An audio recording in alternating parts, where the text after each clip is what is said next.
La 28e journée de la MCN Ligue 1 a rendu son verdict. Canon perd à domicile face à Aigle du Mongo 3-1. Faux Vazur s'impose et inflige à la Colombe du Djei Lobo sa deuxième défaite de la saison, 1-0. AS Fortuna Donfou s'impose 3-1 face à PWD de Bamenda. Coton Sport sur ses installations s'impose 2-1 face à Dynamo de Douala. Gazelle s'impose également à domicile 2-1 face à Panthère Sportif d'Undé. Victoria United donne une douche froide à Union de Douala 5-0 à Limbi. Stade Renard de Melon perd à domicile face à Bambutos de Mbouda 1-0. Les Astres de Douala gagnent 3-0 face à Young Sport Academy de Bamenda. Faux Vazur inflige donc là à Colombe Sportif du Dja sa deuxième défaite de la saison pour le plus grand plaisir de son entraîneur. Non, je pense que c'est un plaisir d'abord personnel. Parce que comme vous l'avez si bien dit tout à l'heure, à l'époque j'étais dans le canon, je nous ai damé le pion. C'était la seule défaite jusqu'à aujourd'hui. Je change de club, je les dame encore le pion. Vraiment bravo à moi-même.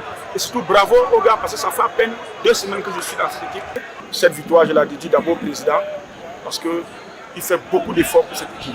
C'est l'un des présidents qui met encore beaucoup d'argent dans l'équipe et qui est là dans la promotion du football, que ce soit les catégories inférieures, le football féminin, vraiment, je vous dis cette victoire et bravo à lui et surtout bravo aux gars qui ont tenu malgré l'état du terrain et autres, qui ont tenu et puis, comme je l'ai dit, je rends grâce au Seigneur pour tout.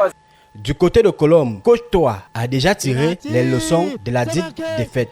Oui, ça a été un match difficile, surtout avec cette pluie, n'est-ce pas, qui a inondé le terrain, mais je pense que ça n'a pas été facile pour les deux équipes de pouvoir élaborer le jeu. Et ça a été difficile pour nous dès que tu rates un penalty. Et puis dans le cours du jeu, tu prends un but comme celui-là. Je pense que Faux Vazur, ils ont vraiment beaucoup barré et je crois qu'ils ont vraiment très fort. Après sa belle victoire, le coach de Bambutos de Mbouda remobilisait déjà ses groupes pour la prochaine journée. Disons que je suis venu apporter ma modeste contribution. Les autres avaient déjà commencé. Donc je ne fais que dans la continuité. Donc vivement que les dieux du football continuent à être avec nous, comme cet après-midi. Les gars ont bossé, on a pu marquer 1-0, c'est un score, c'est un grand score même. Donc nous repartons rapidement parce que là il y a beaucoup encore de déchets. Nous devons aller corriger ces lacunes-là afin d'aborder les prochaines rencontres. Déjà maintenu, Stade Renard de Melon explique les raisons de la dite défaite. Oui, un sentiment de déception parce qu'on a perdu 3 points. Mais il faut reconnaître une chose. Nous sommes à l'abri, n'est-ce pas, de certains dangers. Ça nous a permis, n'est-ce pas, de regarder ceux qui n'ont pas pu jouer pendant le championnat. Et ma foi, ils ont perdu.